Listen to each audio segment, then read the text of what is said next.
Okay, I'm gonna do one more video inside the house because my red glasses look so cool. I decided to wear those today in Bandit College, my undergrad school.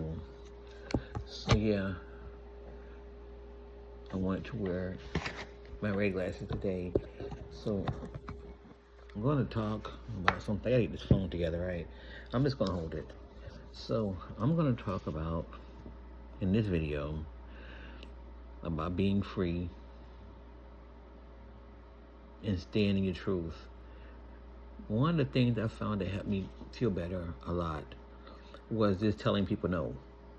No, you can't borrow my van. No, you can't borrow my kid.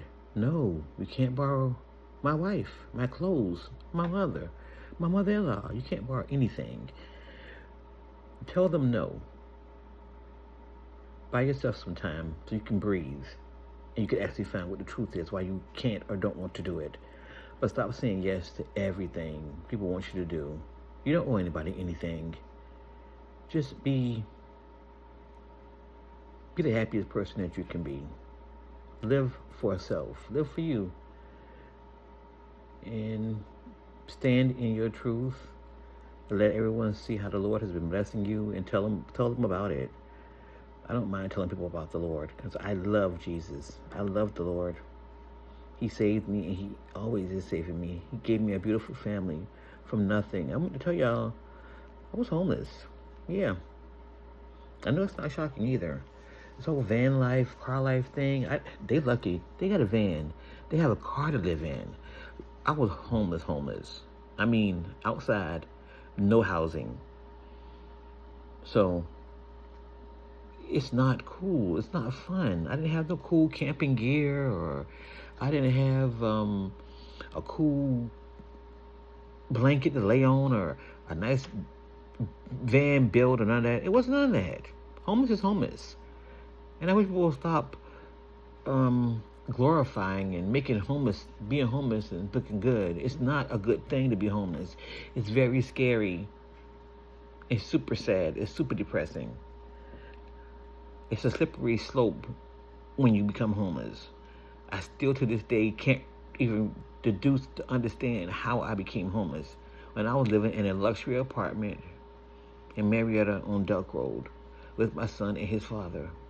We were all living together, having the time of our life, living life, going out to eat pizza, going to Spaghetti Warehouse, going to Red Train Cafe, taking him down to a kids' night out. It was a life. I was feeling good.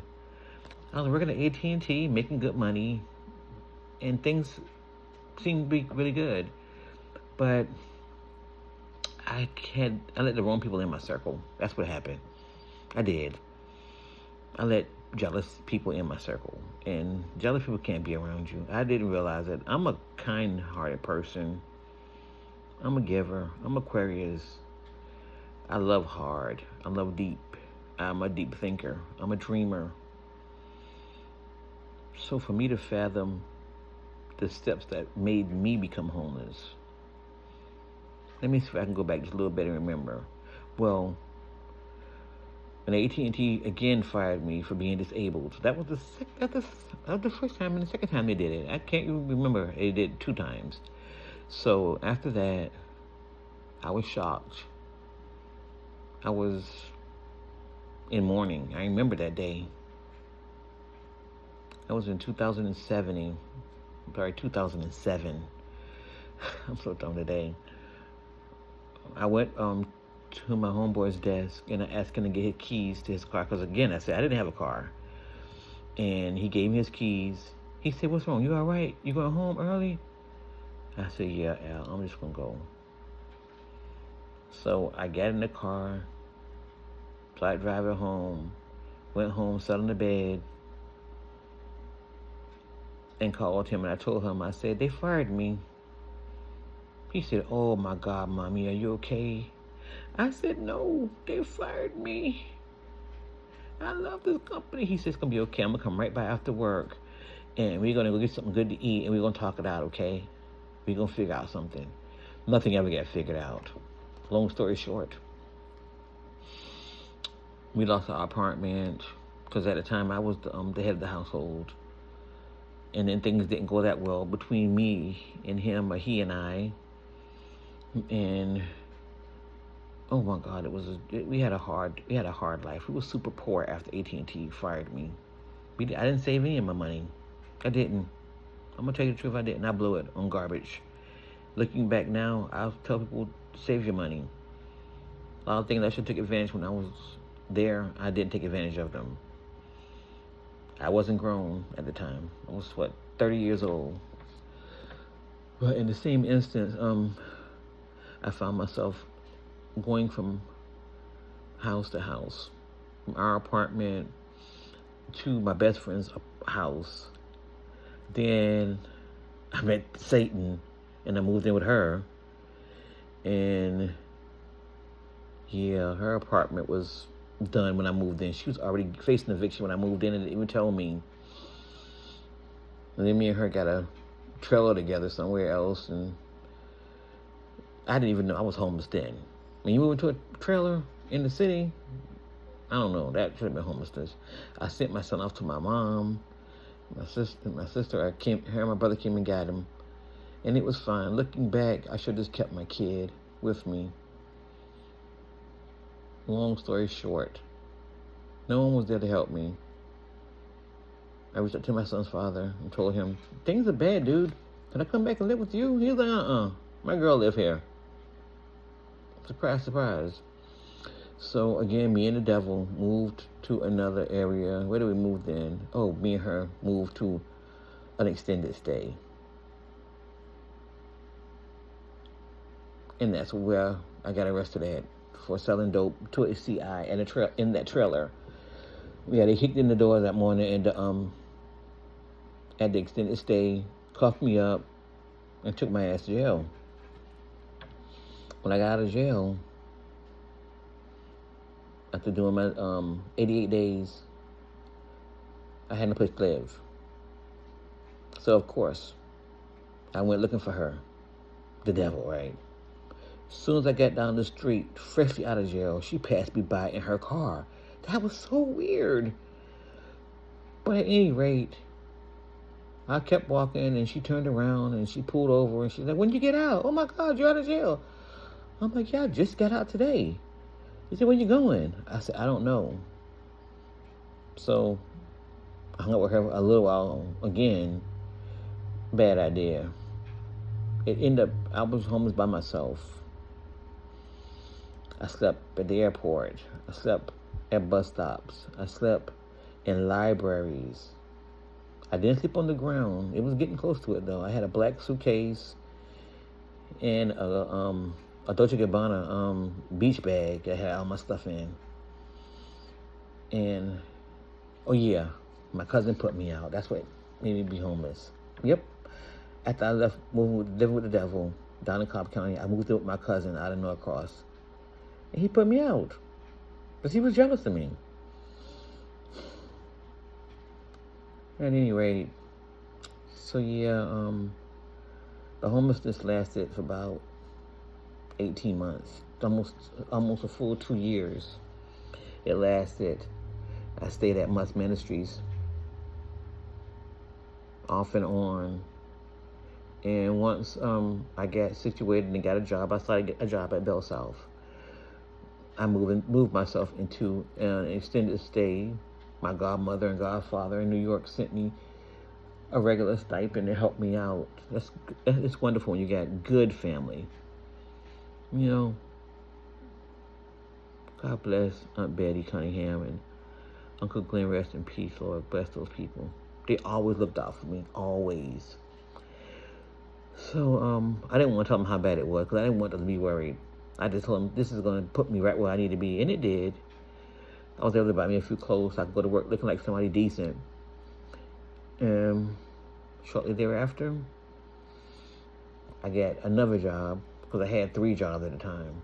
But at this job, the manager was trying to get everybody apartments at a place that he was living for the referral fees. It was so crazy. We all went under his referral fee. About 20 people he referred to get a $500 referral fee. So yeah, he got probably about 20 G's? I don't know. But yeah, that's how I ended up getting my first apartment in my name by myself. And because I'm good people, I reached back to my homeboy that let me stay with him, Al, and invited him to live with me. I said, Al, I got an apartment. You still in the hotel? He said, yeah, where your apartment at? I gave him the address, and he moved in with me. Wasn't no problem. And me and Al were good friends for the longest. And I believe we still are good friends. Haven't heard from him in a while, but good friends are hard to find. But I'm gonna let y'all know this whole van life, car life thing, homelessness is not fun. It just wasn't. When they wake me up in the morning at the airport, ask me what I was doing, one of the reasons why I was at the airport really because Al worked at the airport. So I wanted to be there and catch the ride when he got off work, or just be someplace where somebody was that I knew. I felt so alone and just so out of things. The cop woke me up that morning. He said, are you waiting for a flight? I said, no, my friend works here. He said, what's his name? I said, gave him his name. And he said, yeah, I'm gonna call him. You gotta go though. So I had to go. I got the keys from Al again and waited in the car until he got off work.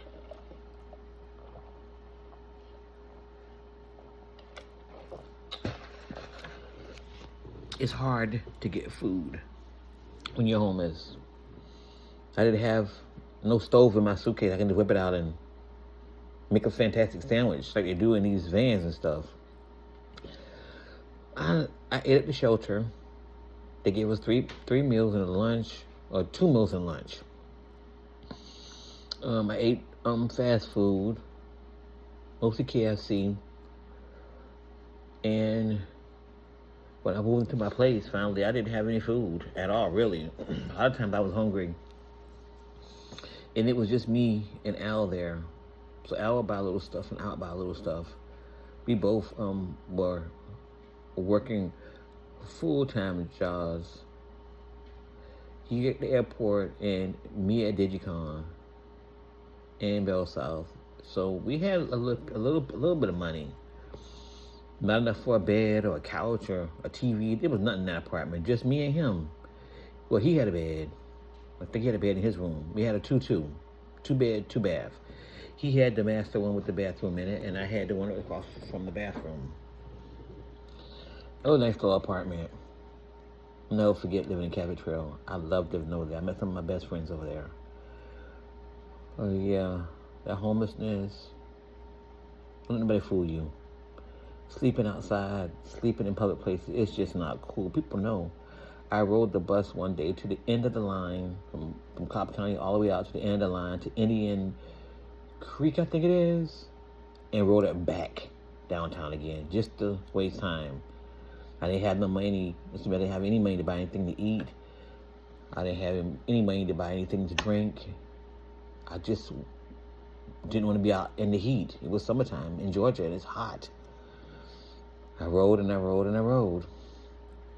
And then finally, I had to get off. So I get off and I'm going to get off at the airport. And that's how I would end up at the airport. Well, let nobody fool you into thinking not having a place to live is a good thing or a cool thing, because it is not. I'm speaking from personal experiences. No. I couldn't have my kid and we were living in my van. That wouldn't work. I could live in my van with my animals. That wouldn't work for me. First of all, I like to bathe too much. I like to cook too much too. So I have to be inside of the house. And thank God that you blessed us with a home. And I want to always live in this house. I'm going to live in this house for the rest of my life. And when the kids end up living here with or without us, this house is for them. We're trying to break all these generational curses. Me and my wife, we bought this house and we want it to be for our children to have some place to stay. Because I told her I don't ever want our children to be homeless, ever. It happens so easily. People kept saying it's not good. Don't buy a house. House is old-fashioned. Rent. No, we rented for 20 years and ended up buying a house. They can't tell me anything. I know living inside of a house is better than living outside or outside in a car or tiny houses. This is a whole house right here.